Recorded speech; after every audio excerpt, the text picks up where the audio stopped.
Right, Dante, we need to address the elephant in the room here. Yeah. You've got an elephant? No, not a real elephant. It's a metaphorical elephant that symbolises there's something large and serious we need to address rather than ignore. Yeah, we need to address something. Okay, I get it now. I got that reference. Sure. What? So why an elephant? I mean, hippos, they're way more dangerous. I've played Assassin's Creed Origins, and they kill me all the time in that thing. Way more dangerous than any animal. What about mosquitoes? They're insects, not animals. Okay, yeah, you got me there. Anyway, look, last month, we focused on the whole gaming podcast on having a sketchy COVID-19 quarantine special, where we were locked away for a month and trying to eat each other. That was funny. And I'm going to be honest here. Yeah, it bombed in the ratings. What? Badly? Put it this way. Did you listen to it? Well, yes and no. I mean, heavy on the no. It was kind of depressing because of all the virus stuff, but, it was fun, right? People would have liked it. Yeah, well, exactly. Same here. I want to spend a nice hour having a chuckle at, I want to spend a nice hour having a chuckle at some parody gaming news, not listening to a couple of plonkers warbling about pretend to be on full lockdown and contemplating eating each other. That was. So, did it go down well with the cannibal fetishist subreddits? How did it play well there? No, not even there. I tried pimping it out on some of those, really sort of buried down the bottom sort of subreddits and 4chan chats, and even they found it offensive and said it was kink shaming. What? I did get I got a few dinner invites thinking about it, but anyway, I can't leave the house, so I can't go to there. It's a nice invite, but look, we went nowhere there either. Is this the result of some sort of focus group testing you've done? By focus testing, do you mean my mum? Yeah, our main focus group, your mum. Yeah, she was quite negative about the podcast, I think. But she doesn't like any of our episodes, though. In fact, our focus group results are always incredibly poor because she doesn't get gaming and hates me and tolerates you. Yeah, that is true. But this one in particular seemed to get her going. To put it this way, she's now removed me from a Christmas card list and she'll only talk to my wife and kids. Wow, so, that does sound a bit worse than usual. Are we saying we need to actually talk about gaming-related topics in our gaming podcast? That I don't know if we can do that. I'm no ratings expert, but I just think it might help. Yeah. In fairness, I have been saying this for months, even though I'm resisting it now. Blah, blah, blah, blah, blah, blah, blah. I wasn't listening. I was too busy writing thinly veiled gaming sketches for each week. It's hard work, this. Yeah, okay. So this month we're going to follow my suggestions, which I've only just remembered that I made. No overt COVID-19 sketches, no massive tangents into fantastical scenarios. Above all, 100% gaming. Yes, probably. What? Yeah, definitely, probably. Yeah. Why probably? Yeah. What? Why? It's a lot to ask from us, isn't it? What, to feature gaming in a gaming podcast, to actually talk about gaming? Comedy gaming podcast, though, Dante. Comedy, it's important. Okay, just follow my lead on this one, okay? Hey, what was that sound? Nothing. I can see you on your webcam. What are you removing from your back? No, nothing. You probably just saw some static or something on the screen. No, that's not a soundtrack. That's a drumming sound. You just removed a drum. No, I didn't. No. And a banjo. No. And a mouth organ. Oh, are you going to dress up as a one-man band? No. Just take that stuff off right now, okay? Okay.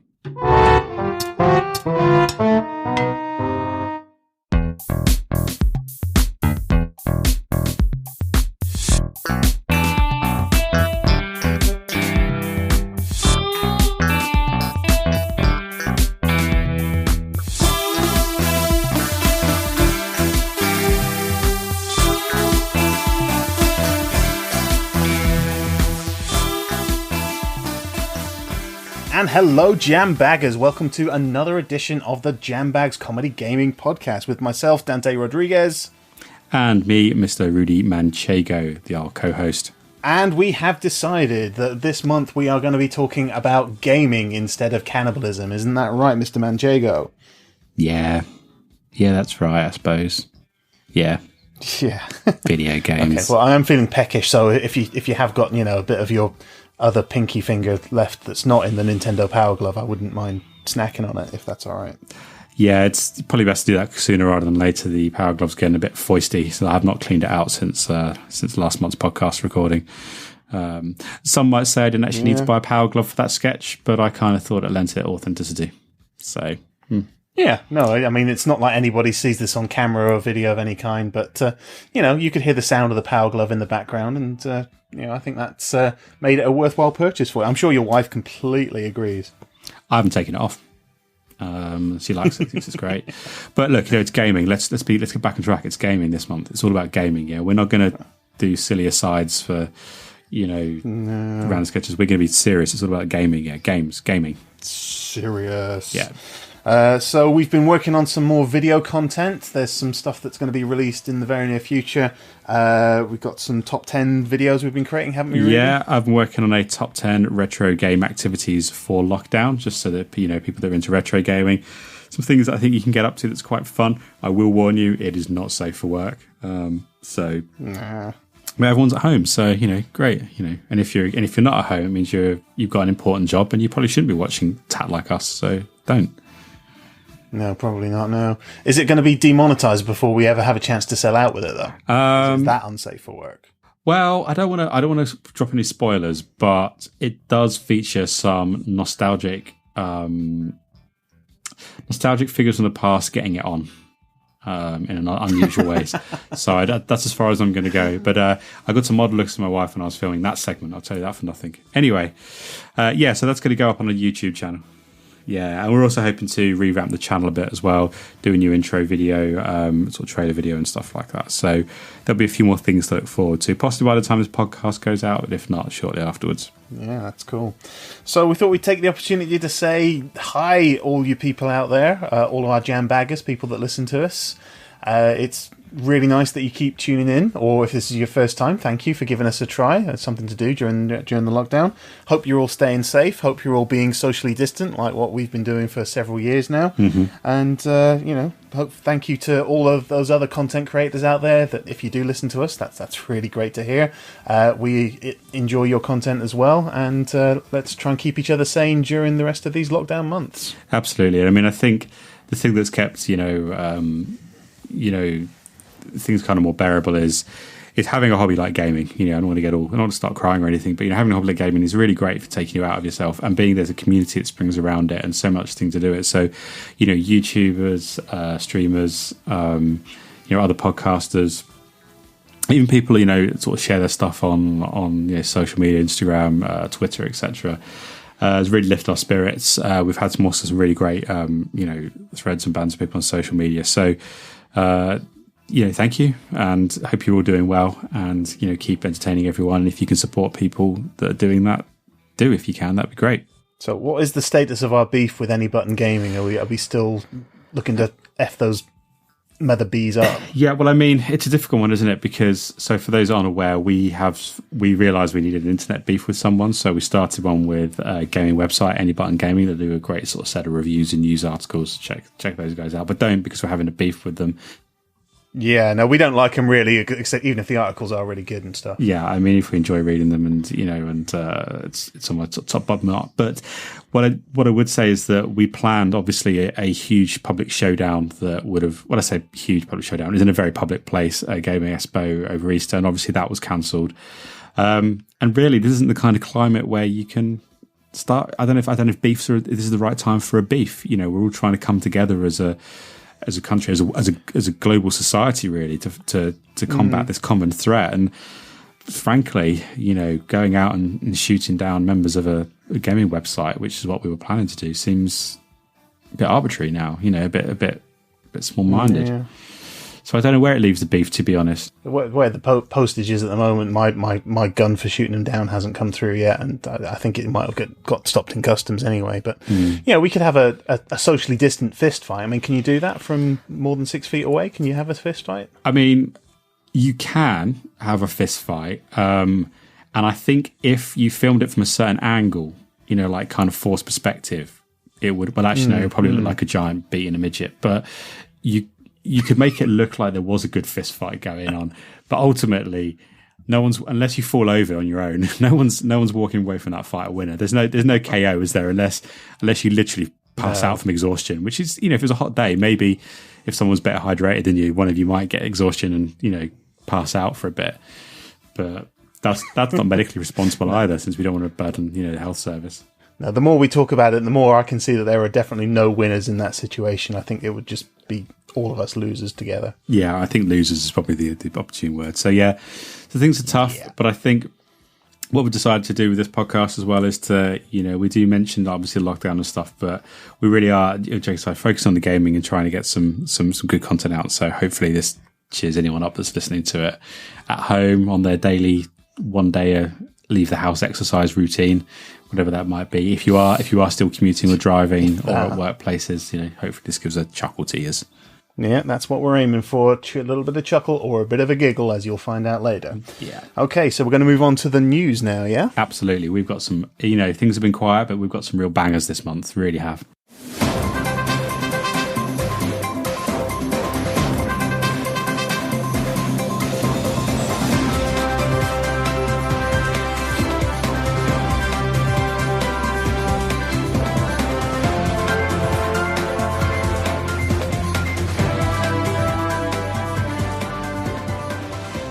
Welcome, Jambaggers. It is From the Jambags, our news section where we give you guys the news as it's coming to us with a clinical analysis that you're not going to get on other gaming podcasts or any other source. You're not going to hear it anywhere else. And if you have heard it anywhere else, you've not heard it as good as what you're about to hear it from us now. Good stuff.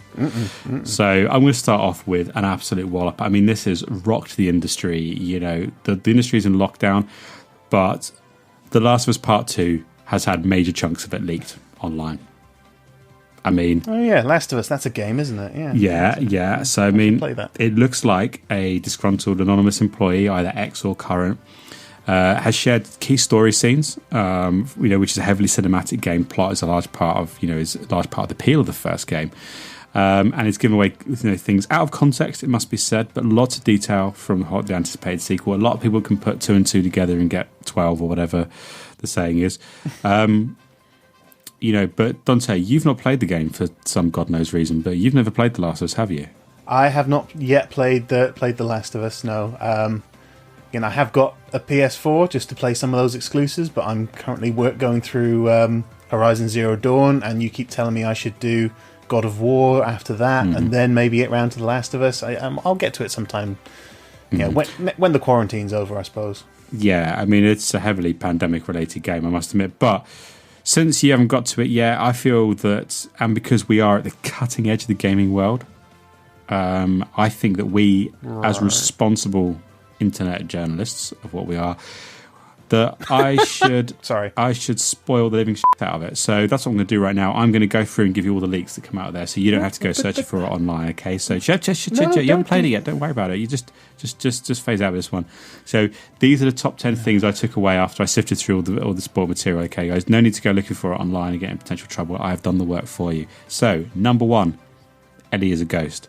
Number 2, Joel's beard is fake and was fake in the last game. 3, the whole fungal infection was actually a man-made infection devised by woke activists to force their radical leftist agenda and social communism upon society, create a dystopia where only well-armed hippie communes would survive and brutal totalitarians would literally eat each other. That was a big one. I wasn't seeing that coming up. Number 4, Ellie shoots Joel up the arse after he said he didn't like her girlfriend. It takes a 47-minute long cutscene for him to die, and the sound of his moans come from the speaker on the DualShock 4 controller and echo around the room. 5, Somewhere Over the Rainbow plays over the end titles. Interesting choice, wouldn't have gone for it myself. 6, the music has been pared back to basics and still involves award-winning composer Gustavo Santaolalla just hitting things in the kitchen with a mallet. And 7, after a tense confrontation with the lefty neoliberal Firefly militia, it turns out that all you really needed to beat the zombie infection all along was to believe in yourself. Is this actually correct? Where is this from? Where did you find all this? To be honest, I didn't really have much time to look into it that much, so I just kind of, did a bit of Googling and filled in some of the blanks, what I kind of assumed was going to happen, some of it. Googling now. This all sounds pretty ridiculous. Are you sure this stuff is actually going to be in the game? This is from reputable sources, is it? When you say reputable, I mean, I would say that I filled in a lot more blanks than... I filled in a lot of blanks there myself, to be honest. I did do minimal research, but I think that some of these seem quite, I read on 4chan about the whole woke agenda and activists forcing around that this whole game's forcing a leftist agenda and stuff, and that's those what guys. Everyone on 4chan says about everything. They think that crumpets are a leftist agenda on 4chan. Yeah, but I mean, eventually, a broken clock's right twice a day. Do you know what I mean? Maybe they're going to get this one. Maybe this is the one they're going to be right on. I don't know. There is definitely sort of like there's definitely a commune in it, because I saw that in the original trailer. Like they're all living in wooden huts and stuff. So that's got to be something to do with it. Okay, so in this scenario, you're the broken cock, are you? Oh, sorry, clock. No, forget it. Okay, look, I'll tell you what. I will. Okay, look, I'll do a bit. Okay, I genuinely do have here. I've been sat here typing while you've been, having a go at me. I've actually got the real spoilers. So here we go. Yeah. What? No. So at the start of the game, it turns out that Ellie about it. She goes back to Joel, and then he bites her. Starts to bleed quite a bit. It turns out she by her anus. Now what happens? She goes out and broken anus, but the broken anus friend gets the infection and vengeance out on the people that 4 or 5 hours of brutal revenge. She realises she then sets fire to herself with his wee-wee. Wow, that sounds like something straight from a... Yeah, that's well and truly spoiled it for everybody. You are welcome. Anyway, what else do we have? Moving on to something that actually might be some news. We have had news that the CEO of well-known game-selling store Game Platform has decided to flaunt the advice of all the scientists and all those same people and starting reopening the stores nationwide. Wow. Out of interest, I have to ask one question before we continue. By chance, is this an American chain? It is. I mean, I know they have branches in other countries, or they own certain game stores in the UK as well. But yeah, it is an American chain, and like that Texas governor, they seem to think there are more things more important in life than being alive. Yeah, I had a sneaky suspicion when you said this. But anyway, carry on. You give me the rest of the story. Yeah, so apparently they are offering extra gift vouchers for anyone who coughs in another customer's eyes. Right. Right. I'm sure you could do anything to get a little bit of extra money. I think they're trying to cram as many people in there as possible. They've also started offering trade-ins, not just trade-ins for games you don't want, but trade-ins for family members that are no longer wanted or close to expiry. So if you've got Granny that's been in the corner and is coughing quite a lot, you could trade her in for a copy of, I don't know, Mafia 3. Yeah, a copy of Mafia 3 or maybe... I don't know, something like Ride to Hell Retribution or something like that. Yeah, and obviously if it was someone that's slightly more valuable, you would, if it was your mum, you might get sort of like a slightly newer game. If you're trading in a newborn, you might get, I don't know, a latest release, something like that. Yeah, newborns, they go for the highest amount, but so for like a parent or grandparent, you might get one of the older versions of Need for Speed, the post reboot ones. I mean, I'm going to be honest, I am shocked that I can't believe that a major corporation would ever put profits and making money over the well-being of both their staff and the general public. That seems just so unlikely to me. It does. I mean, we're making a bit of a joke about it, but yeah, no, starting to hear reports of this thing actually happening in the real world is really quite strange. How people seem to think that putting this many people at risk is worth it for a little bit of profit. Yeah, I mean, I would like to say that yes, the gift vouchers thing is part of our Jambags write-up, but this is actually a true news story. That's the mad thing, That's anyway. Jambags report some real news. That's the mad thing. I mean, we're living in a time where, by our satirical news stories are It's easier just to report the truth at the moment. Yeah, it's a bit like that House of Cards series and what actually happened with Trump. Apparently, they started predicting the future somehow. Yeah. Okay, so what else have we got? Let's go to something that's slightly less real world and a bit more bizarre. Well, this one is a real story, but it's an interesting one. We've been reporting a lot on this podcast about the Google Stadia. We've always been interested in this platform. Would it be viable? Would it work? And we've had quite a lot of intrusions from Google into our personal lives and professional lives as a result of our coverage. And we wrote it off, I think, a couple of podcasts ago as a dead platform. The contact we had at Google had gone off. But I think they're talking about us again. Hey, what? Oh, he's not. I think they're mentioning the Google Stadia. I can hear. I'm getting some interference. It sounds like some bloke from Google anyway. But just quick. I'm not interfering. I am Dan Danielson from Google. Right, Dan. So the news story is that EA is going to carry on to ignore the Nintendo Switch, so EA, big publisher, but is going to bring several of their biggest titles of the year, including the new FIFA, Madden, and the rather successful Jedi Fallen Order, to the struggling Stadia platform, giving it, eventually throwing it a lifeline when it comes to top-tier AAA content. And how dare you mention those heathens that use the Nintendo Switch instead of the Google Stadia? They resist the future in all its forms. I mean, the Switch is quite good. I mean, I've got one. It's quite nice to sit in my bed. No, it's not. The Switch is the tool of the devil.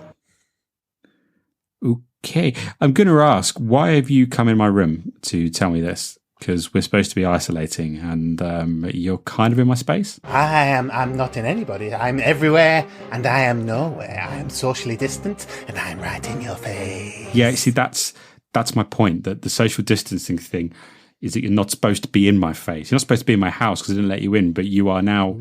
How is this music coming from? How come every time you talk, I can hear this dramatic music? What dramatic music? This is just the sound of my voice. You see, I am both in your house, I am in Dante's house, I am in the public toilets down the street from you, and I am nowhere. Oh, so you're the guy that the police were looking for the other week. Ah.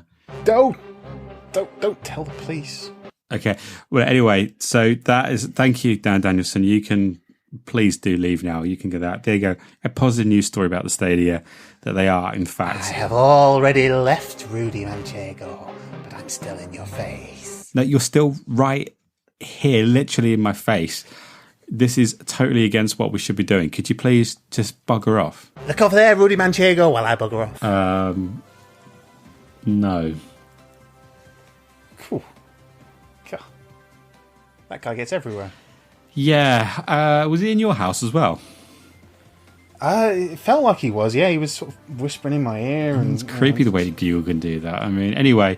Yeah, again, truth is stranger than fiction. EA really are not going to bother releasing stuff for a console that sold 55 million devices, but they are going to release it for the Google Stadia, which has sold 3 subscriptions. So there we go. Yeah, and one of them wasn't either of us two, which is also a bit of a strange one. Yeah, normally if there's a rip-off out there, we're the first ones to queue up for it. We're at the midnight launch, but this time we kept away, which is wow. I mean, wow. No, neither of us were sucker enough to do it. I'm actually looking for a Switch at the minute, but they cannot be found for love nor money for some reason. I mean, the lights are around, but I like the idea of having it on the big screen. Oh, yeah. As well, I mean, the dock is, it's the whole. I mean, the light is great, and I think if you do a lot of remote working, but yeah, you got to get the big fat, as it's called in the gaming circles, docked Switch. Fatty boom batty Switch. Yeah, you got to get the big boom batty. Okay, one more story. Yeah, give us what you got. Okay, now they've been starting to give out some positive stories, some positive gaming buzz for something that is oft maligned and generally slammed a little bit. Here is Fallout 76 has actually won an award. Wow! And it's won an award. Yeah, it's won an award for being the game that is almost as good as Fallout 4, but not quite. Wow, which is impressive because Fallout 4 in and of itself got the award when it was released for being almost as good as Fallout 3.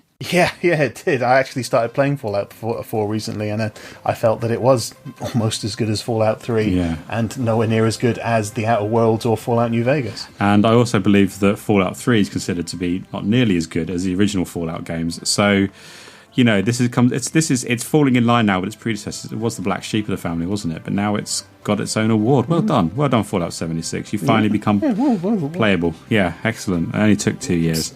Yeah, I've done playable. Yeah. Yeah. So, shit, I've never played it. I couldn't tell. It looked really boring. No, we're basically slamming a game that we aren't playing and have no intention of ever playing. But it's fun to slam it because everyone else is doing it, I suppose. I will be honest. I contemplated buying it a while back because I thought, well, they're bringing in, you know, NPCs and stuff. Maybe an interesting thing if I actually played it because we slam it so much. But then that very quickly passed, and then I didn't buy it and bought a game I actually wanted to play. So, which, you know, hadn't screwed people over. I did seriously consider adopting that strategy with Anthem, thinking that, you know, maybe they will actually rebuild it from the ground up. And even though the plot doesn't seem up to much, it does seem like, you know, flying about in those Iron Man type suits might be quite good fun. Yeah, I mean, I saw that as well for £6. I thought maybe I can be the cusp of something brilliant because I bought No Man's Sky for the PlayStation 4 when it was not at launch, but when it had really dropped in price after like the first update, and since then they've added the VR mode, etc., which I'm intending to give a go. You know, so maybe you could do that, but it's EA, so probably not. Yeah, it seems pretty good. Yeah, and as for Fallout 76, well, it's more fun to laugh at it than to play it, I think, isn't it? I think it absolutely is. Fallout 4 is okay, but yeah, no, I don't think I'm going to go near that, no matter how cheap they make Fallout 76, because yeah, it's more fun to be mean about it. No, I can't agree. So we've kind of rounded out on a slightly more positive story, which is like, you know, not quite a redemption arc, but just a slightly not as bad as it was arc. Yeah, it's like a mild improvement. Yeah, so someone's applied a fresh coat of, I don't know, you know, Bullshit. beige paint to an already beige wall. You know, it's now slightly newer beige. Yeah, it's a very vibrant beige. Someone's covered up the cock that, you know, your cousin drew on the wall when they were a kid on the wall, and they've covered up with some freshly beige paint. I blame the filthy assistant for that cock. Yeah, I do as well, actually. Anyway, should we move on? I think we've got an interview coming up next. We do. We have a very important person joining us, I believe. Absolutely. Let's get to it.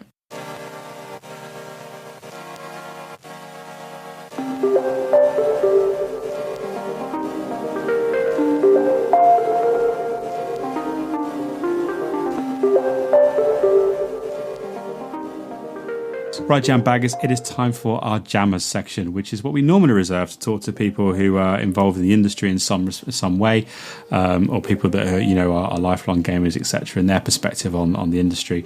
But today it's a little bit different because we can't ignore the fact that we are living through unprecedented times, and really what we want the podcast to do is be a bit, you know, more of a public service podcast. Really, we want it to be of some use to people, as well as, you know, being hilarious and full to the brim with amazing content.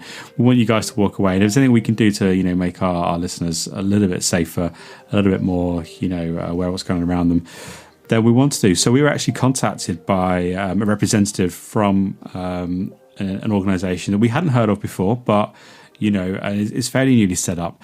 But that's the Government Independent Gaming Liaison, or I think their acronym on their card was GIGGLE. And their representative Kim Cherry, who wanted to talk to us a little bit about safety, how gamers can stay safe during a pandemic, what their view of the pandemic was, and how it affected us gamers. You know, and it's an interesting approach that I'd not seen in the media. So, you know, on the off chance this was useful to someone out there, we thought, yeah, let's get Kim Cherry in and tell us about the Government Independent Gaming Liaison. So, you know, I've got Kim here. I say he's in the studio with me. He's socially distanced. He's actually in another room, but we are communicating via webcam. So, but we are, you know, he's come to visit our studio. So, right. Hello. Hi, Hello? Kim. Yeah, no, you are in the next. I can hear you. You're in the next room. Don't worry. Can you hear me? I Hey, can you hit me? No, you just need to turn the... Wait a sec. I'm just going to put my head around the door. Wait a sec. Now, Kim, mate, you just need to put the headphones on, mate, and talk into the microphone. You're facing away from it. Yeah, that's it. Hello.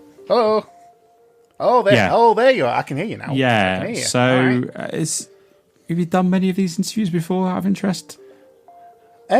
No. Maybe first one or two of these interviews. We're fairly kind of a new start, but we're providing the service here at the government independent gaming liaison. That's what we're here for. Okay, well, great. So hopefully now you feel a bit more comfortable with the technical setup of actually recording into a microphone. But what did you call this for? What do you want to talk to us about today? What's your organisation all really about? Well, as the Government Independent Gaming Liaison, or GIGGLE as we are often called, we are here to try and make sure that gamers are represented through the difficult times and get the issues that are important to gamers on the political agenda. So obviously we have the pandemic and staying safe at the moment, but there's also other things that relate to gamers that they're going to want to know about. Now we're paying close attention to the amount of gamer deaths that are being caused by the outbreak. Now, let's face it, most politicians think that all gamers are either social workers shut-ins, or they won't go out to buy deodorant, let alone vote, or they're the paramilitary ticking time bomb violent criminals. So unless gamers are represented by someone who can talk to these suit-wearing gobshites who wouldn't know a gaming controller if it was jammed up their rectums, gamers are at risk of being overlooked. Not just during this pandemic, but for other things as well, like free site and RSI tests, just strains, that sort of thing. So yeah, that's why we decided to have a giggle. Okay, right. Sorry. Right, giggle. Yeah. I mean, I've got to ask the question here, which is going to be on the lips of all four of our listeners. How many COVID-19 infections have actually been gaming related? It's not something that I've seen much reporting on. Oh, more than you might think, Rudy. I mean, the sheer number of people on their phones is just staggering. So it's people gaming on their phones outside. People on using public. No. They're playing that pandemic game, that Plague Inc. and on that sort of thing, and they're playing those sorts of games. And how's playing an online game about a pandemic? Hello, Rudy. They're closing the name, don't you know? Oh, yeah, it's right there. It's pandemic. It's causing the pandemic. So. Right. Okay. I mean, okay. So we're saying pandemic. Okay. What kind of gamers are at risk then? What who do our listeners need to look out for? What puts them at risk? Well, if they're playing that pandemic game, then they should go get a test right away. But we've also had reports of anyone playing large-scale MMOs also getting infected. I mean, it started off in The Division, because that's all about a pandemic, and then it spread to Elder Scrolls Online, so from Division to there, and eventually it infected everyone on World of Warcraft too. Any gamer who's watched or played, or watched anyone playing those types of games in the last 6 weeks should go get themselves a test. Wow. Okay. Also, anyone playing The Last of Us, so Dante's all right, Bloodborne, and any Resident Evil game should be getting tested as well. So, I mean, I agree with Bloodborne, fear the old blood. But you're saying that anyone playing a game basically about a viral outbreak is at risk? So, Exactamundo! Because, I was flicking around the website when I was sort of bored from work, and I found that old DOS game, Quarantine, last week, and had a bit of a tap round and... Good God, go on and isolate yourself right now! I'm sorry, Kim. I'm still confused as to why me playing a DOS game makes me eligible to catch coronavirus. But I mean, if that was, it's called Quarantine. God. No, I get the name link. But I mean, okay, imagine that in some way it was possible to catch COVID-19, I suppose, via video games, of which I'm not convinced about. But if that is the case, what can gamers do to avoid infection? Well, I'm glad you asked, Rudy. There's a number of steps you can take. So if you're playing Call of Duty and that angry toddler is always screaming in your ear that you're shite, you can put a layer of perspex between you and the earpiece and the controller. But how am I supposed to hear anything if I've got a thick layer of perspex between? Next, as you know, the infection transmits through your hands. So government advice, because we're we're kind of independent from the government, but we got government in our name. Government advice is to wear oven gloves at all time when gaming. Oven gloves, as in the big things with no fingers when you're playing. Yeah, that is the only way to game at the moment, Rudy. And when taking on talking through a headset and communicating on that way through online games, your best bet is to jam your mouth full of all conkers so that nothing gets inside. And I noticed, just going back, sort of something that came up earlier, that you've got your own web meeting service that you're advising people to use rather than Discord or anything like that. You've got your own device, which you say is safer. What is that, and what do you call that? Oh yes, I'm talking to you on it right now, Rudy. I'm across the street using it. It's called Shoestring, and essentially it is a couple of old cans of beans. You can't get infected from all beans. Sorry, I'm just going to have to ask a quick question for someone that seems to associate themselves with the government and gaming. Do you know anything about video games and how they're played? It's video games with controllers and the conjoy tick Right, sorry, Jambaggers. We appear to have lost contact. He's running down the stairs right now, and he's trailing a can of beans behind him that are nearly on the street, and he's just nearly taken out a cyclist with beans, and he's running away. Wow, I would probably have to go out and say, Jambaggers, that interview was, again, unexpected, and I think possibly not to worry too much. I don't think that you can catch COVID-19 from playing old DOS games that just have names there, but maybe you do. I don't know. I'm not a scientist, although I very much doubt that Kim Cherry is either.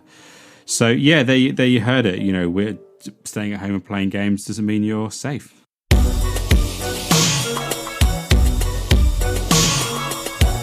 State of the Gaming Nation.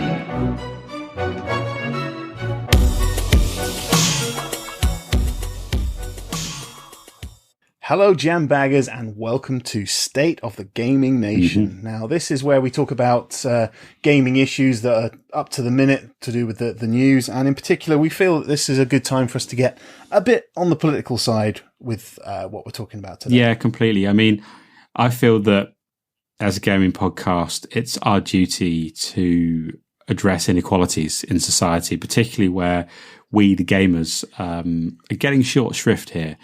And I think we have to address it. And I'm just going to say it's two words, Dante, and that is internet speeds.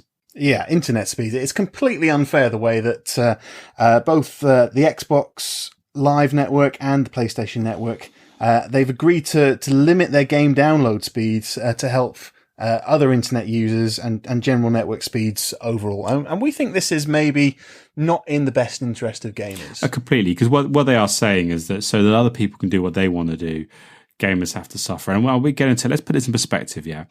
Right now, it takes longer for anyone to download digital games so you can start playing. That's one of the key things. And we're talking about this. We're in a day and age now where the latest, the Call of Duty Modern Warfare. If you want to download that and all the different huge, modes, isn't it? It's massive. It's 200 gig. Yeah, 200. If you want, I didn't think it was that. Yeah, it's huge. If you want to install that bad boy digitally with everything in it and all the options, and all the DLC and stuff, that's 200 gigabytes. And do you know what I mean? That's, Yeah, I mean, I live in a tiny village anyway. My broadband's terrible. So this is going to be even worse if I wanted to play, one of those modern shooty bang bang games. That doesn't sound good for gamers at all. Exactly. And I can only feel that what PlayStation and Xbox are saying to their own customers, and, by pandering to, governments and peer pressure, I would say, is that our internet needs as gamers aren't as important as other people, that are using the internet for work or safety and communication and, checking on loved ones, etc. It's unacceptable to me. And I think that what we need to do is get gamers behind us to force some positive action to get this done. Like what I think we should do, Dante, is that what works well for us before is if we do a proper broadcast out to everyone to explain what we are demanding, not just requesting, demanding from, from Sony, from Microsoft, from anyone, the internet providers, but also the government as well, that we aren't second-class citizens, and what we're doing in the gaming community is a very large part of the fight back against the global pandemic. Absolutely. Again, the charity thing worked so well when I started doing my charity on inverted control schemes, so I can't see how this. Yeah, you made like 79 pence, something like that. 72 pence. Oh no! Yeah, you have to pay some of that back. So I mean, that's look at what a bit of activism can do. He said Activision. That's the wrong thing. Activision? No, they're not them. We don't want to be associated with them. I mean, or do we? Does that mean could we sell out? If they've got a lot of money. But everyone knows Bobby Kotick don't share. No, he does not even share his garlic bread. He doesn't share. He wouldn't even share COVID-19 if he had it. That's how tight he is. Anyway, well, if he goes into a game platform, he'll be sorted. That's true, actually. So he'll get the gift. He'll be able to reap the benefit. In fact, if you are listening, please do go into the game platform in Georgia and just have a rummage, see what happens. Yeah, just wait and find someone who's coughing because they'll be wanting to get those free vouchers. Yeah, we are kidding, of course. We're not really advocating, but maybe we're not. But if it did happen. Just saying. Anyway, so we've put together a little bit of an advert trailer. So we should roll this for the audience and see what they think. Yeah, we got it queued up. Okay, got it queued up. Let's get it on them with the music. Okay. Back in 1999, Sony put out an advertising campaign that stated that players could command armies and conquer worlds. It featured a girl with an odd alien-like head. It meant something and showed just how diverse gaming was. It also meant you could have a Wonkle's head, but be on TV. That was progress in the 90s. So now, as we face spending a prolonged period at home, we turn to media like video games to allow us to explore whole universes, farm our own virtual island, and shoot the living out of zombies in Raccoon City. Gaming is more important than ever. And yet, us gamers are being treated like second-class citizens. All because people selfishly value work and communicating with their friends, families and colleagues over what we, gamers, need. That's right. Let's face facts, gamers. The gaming world is going digital, and right now, we can't easily shop in physical stores, and online stores are having to prioritize essential supplies for some reason or other. That means we have to download our games from the internet. Services like PlayStation Now and Game Pass rely on the internet to refresh our libraries.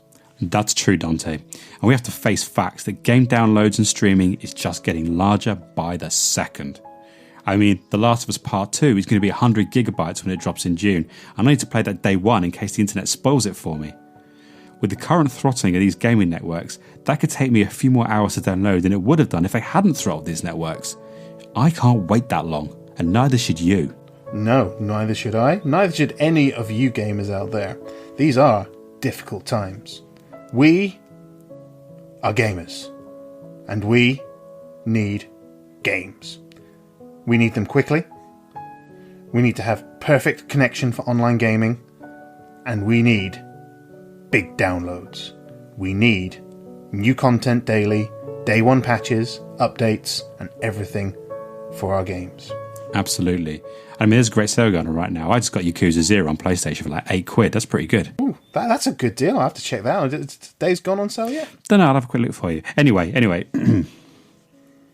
Anyway, here at Jambags, we are calling on those companies, the internet providers, and the government to prioritise gaming needs over those of individuals, businesses, now reliant on the internet, and all the infrastructure to run our glorious country. That's right. We need to be heard. Streets of Rage 4 released today, and it's going to take me like nearly 45 minutes to download, and that's a tiny game. It shouldn't take me that long. No, really, no. And we were hoping to do some online co-op for Far Cry 5 this weekend, and it slowed right down at one point, and we couldn't drive the car, and we kept jumping into trees and stuff. Yeah, it was a sad time for us. So as you can see, we are suffering here. we ask that you join us in demanding our rights as gamers. We are staying home and playing games to help the world.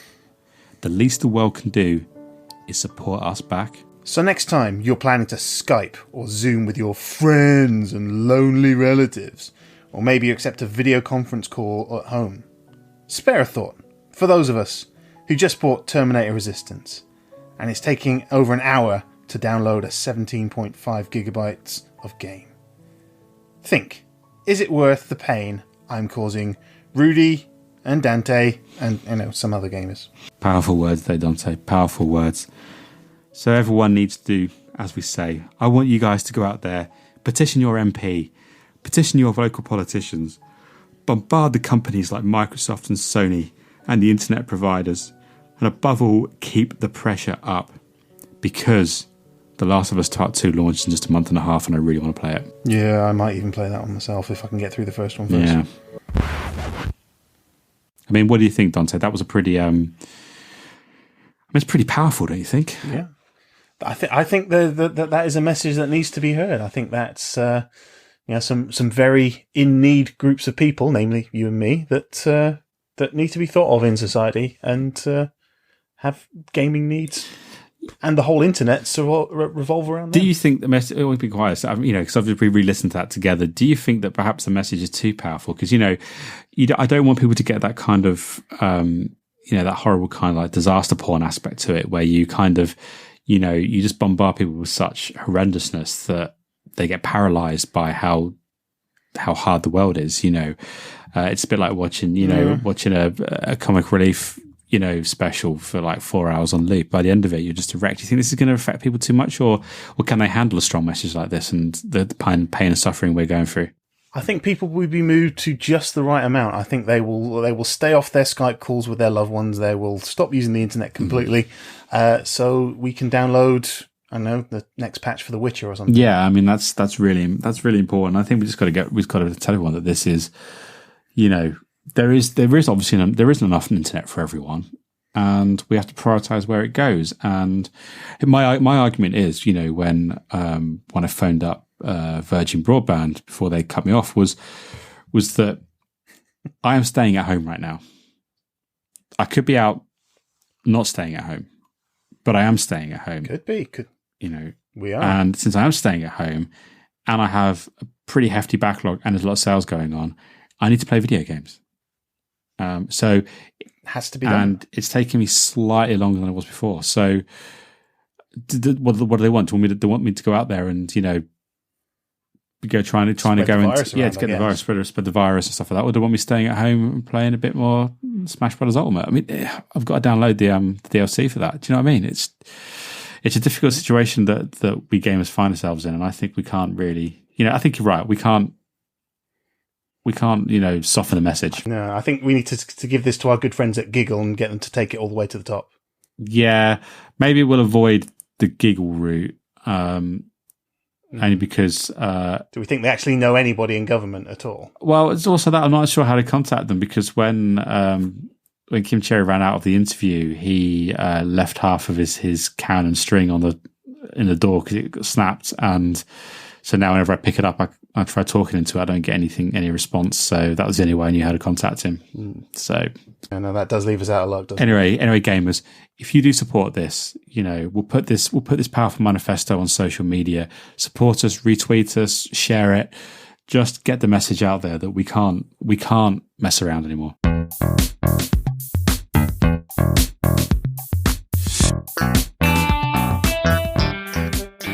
Okay, Jambaggers, we are back to a sort of a segment that comes and goes from the Jambags podcast. We're going to talk about our backlog blue balls, but it's a special edition because it's the quarantine backlog blue balls, and we want to hear about what each of the Jambags crew have been playing during this lockdown situation. So, Rudy, what have you been playing, and what have you put to one side? It's great, actually. I mean, this is an interesting one because normally each time we cover off what our gaming backlog blue balls are doing, they're getting more swollen than blue. But right now, the load has been lightened because, I can't go out shopping. So I'm less tempted to buy stuff. Money's a bit tighter because, works hard and tough, and wife's on furlough, etc. So I have been hitting the backlog and hitting them that's hard. So I've been playing older games. So let me go through what I've been playing. I've picked up end to end. I played Mirror's Edge on PS3. It's a game I've had for a while. Oh wow! Old school. I don't know what drove me to do it. I think it's because I listened to one of the tracks came up on Spotify. It's one of those games I've always thought, I'll give that a go. I did, and I always like the aesthetic of those games and sort of the storyline and the world they've created. It was just the gameplay, the slightly repetitive parkouring step to jump, and you get one thing wrong and you go back to the beginning. And I kind of got a bit when I did give it a try, but I always felt like I should give it another go, or maybe try the sequel, the Catalyst. Well, yeah, I mean, I didn't, I haven't looked at the Catalyst one, but it was fun. It was definitely of its age, and it was. When it went right, you did the parkour, you felt like a badass, but most of the time I just fell on the side of a building and, just ended up like a, sexy girl sandwich on the floor. But yeah, it was an interesting game to get to go back to like an old Gen 1 like that. I played Tomb Raider Anniversary on 360.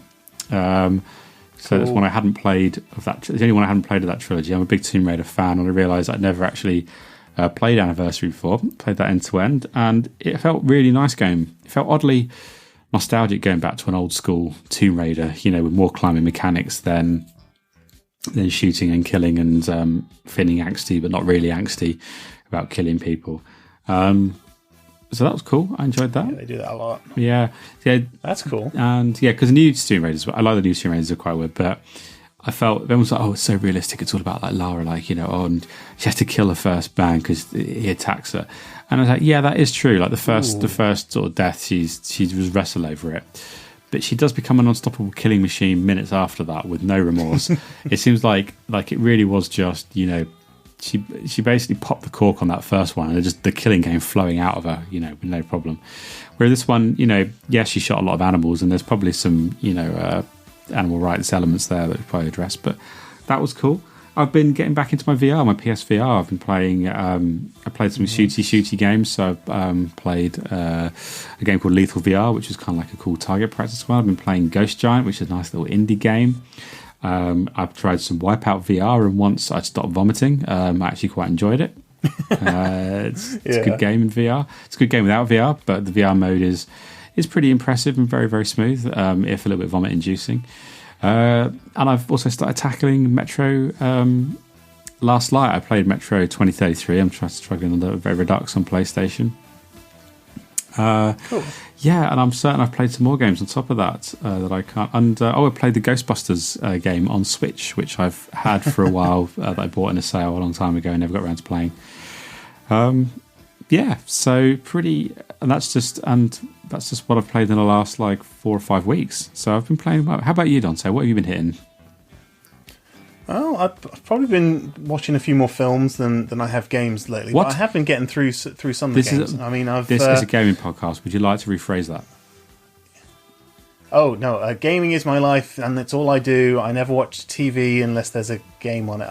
Never mind. But yeah, I've been playing.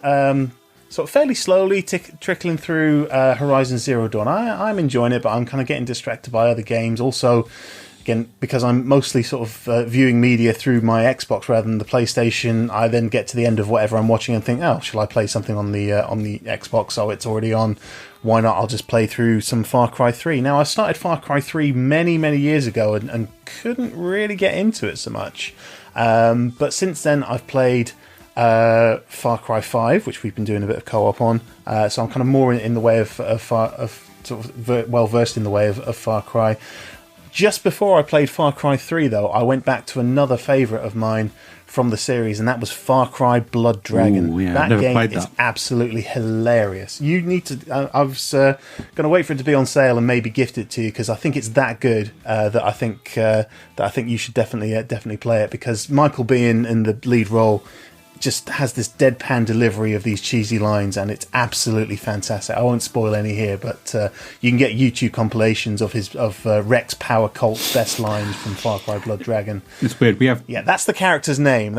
We have role reversal here, because I played Far Cry 3 twice all the way through when it first came out, and then right before I got the new gen came in and we got to move to PlayStation 4, I replayed Far Cry 3 and 100%ed it and did everything.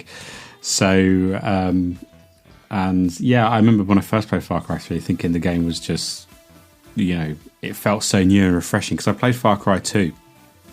Actually, it was a game that was gifted. Far Cry 2 was gifted to me by our filthy assistant, so thank you. I really, really enjoyed the game at the time, but it was difficult and it was semi-realistic, and there was a lot of mechanics in it that and there's a lot of respawning, and that just made it's a bit of the Ubisoft thing. They hit the formula with 3, and then they've just repeated it again and again. But it's a very strong formula they hit on. That's my view. Yeah. So now while I'm playing it, I'm seeing it from the different angle, because I was a big fan of Assassin's Creed Odyssey and the later Far Cry's, and I can see that this is a strong title, but it just feels like, I don't know if a step back, but it was the original blueprint for what Jim Sterling now refers to as the Ubisoft game, which is kind of what they turned all their games into. So all their games, slight variations and what have you, are all just variations of Far Cry 3, which okay, that's could be a problem for some, but it does speak to the kind of the strength of that core Far Cry 3 experience, which still holds up quite well today. I mean, this is the remastered version that I got free with the Far Cry 5 DLC pack, the season pass. It came with a copy of this as well, so that's why I'm playing it. Yeah, I mean, it's definitely, if you've not played it before, I'd say it's worth it. You can see where that Ubisoftication came from. And as I said, I remember really enjoying it. I think actually one of the problems I had with Far Cry 4 that I also 100%ed in the end was that, because I got it quite early into the console gen, so there wasn't that many titles on PS4, was that I played Far Cry 3 end to end within a year of playing that, I think, and they are painfully similar. Painfully similar. One thing one thing that I'm getting annoyed about with Far Cry games, and it's not just Far Cry games, it's all games that do this. I've been noticing this trend. I can't stand the obligatory get captured by the baddie at least once or twice in the game, but then escape miraculously, so you lose your stuff, then get it all again at the end of it. It's just... Yeah. How many times did that happen to us when we were co-oping Far Cry 5? It happened 3 times in the space of a couple of hours. But every game has it as the bit where, you turn around and then someone knocks you out with a gun butt or something, and then you wake up and you're tired, and they give you a speech, and they conveniently leave the room with a way for you to escape, and you do escape, and you have to do a bit of a stealth section. And at the end of it, for some reason, you find all your guns all next to each other, all the ammo exactly as you left it, and then it makes no impact on the game or the story. You've escaped. Oh, okay. And you just know there's going to be a section of the game, where you get captured and you've got to escape. You just know it's going to happen. So it's more of a and you lose all your weapons and you have to get them again. I mean, even Jedi Fallen Order had a section like that. So. Yeah, every game does, and I don't know why they do it, because it's such a, I know the argument is it breaks up the play, but it doesn't, because you've got really good at something, particularly got your weapons, your skills, etc. You lose it all, so the gameplay gets worse than what you're building up to, but then you automatically get it all back again, so there's no impact to the story. So it is annoying. Rant over. This was the Blue Balls rant section.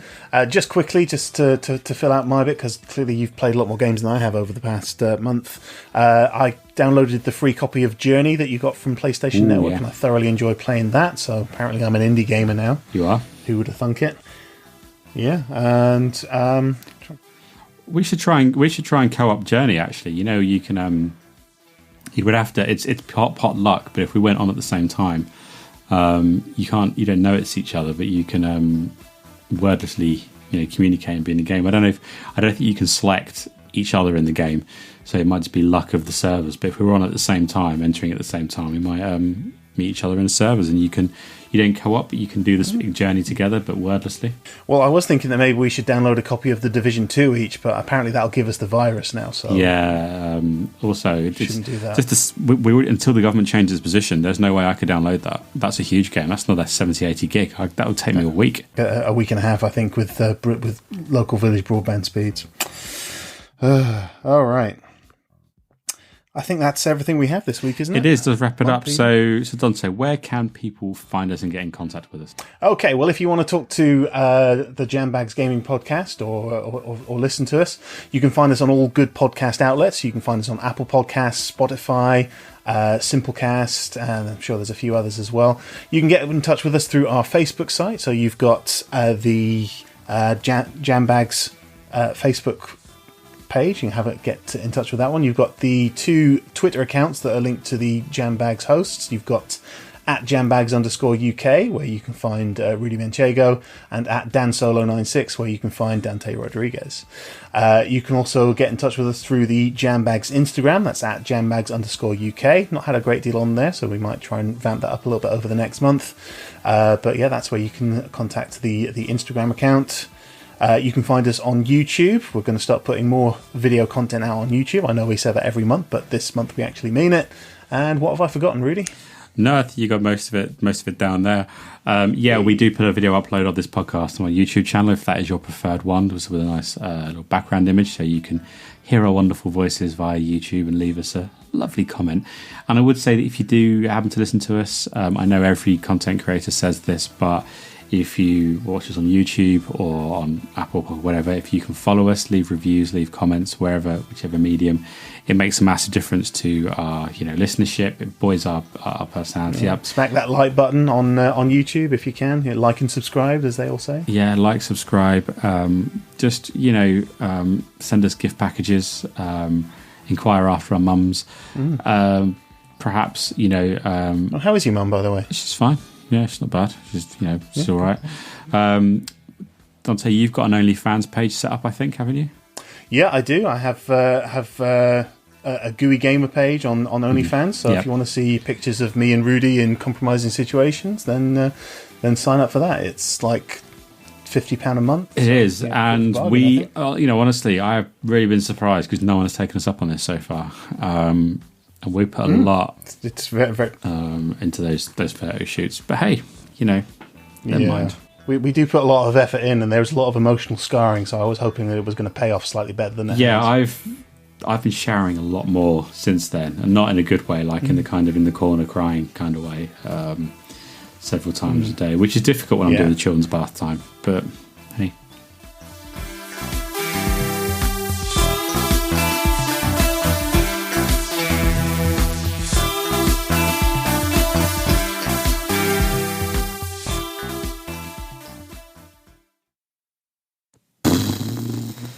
This is taking ages to download. Seriously, I know you suggested Division 2. When do we start this? It feels like a month ago that we started. Yeah, I'm just going to look. It's been...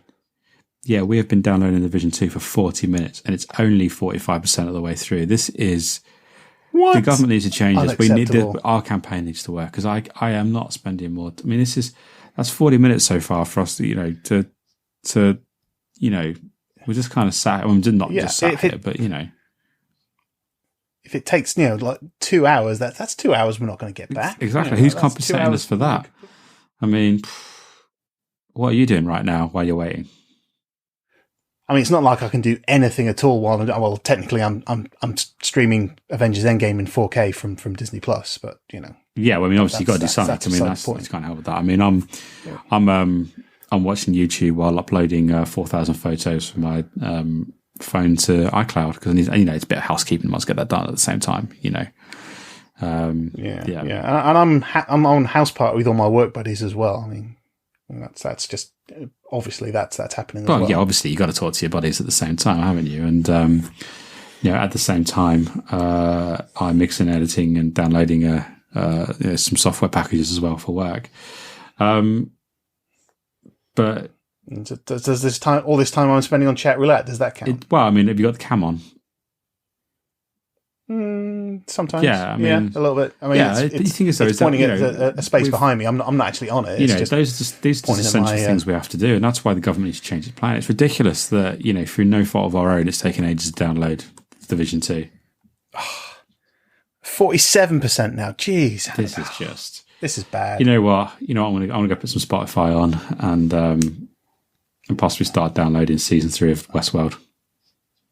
If it's going to take this long.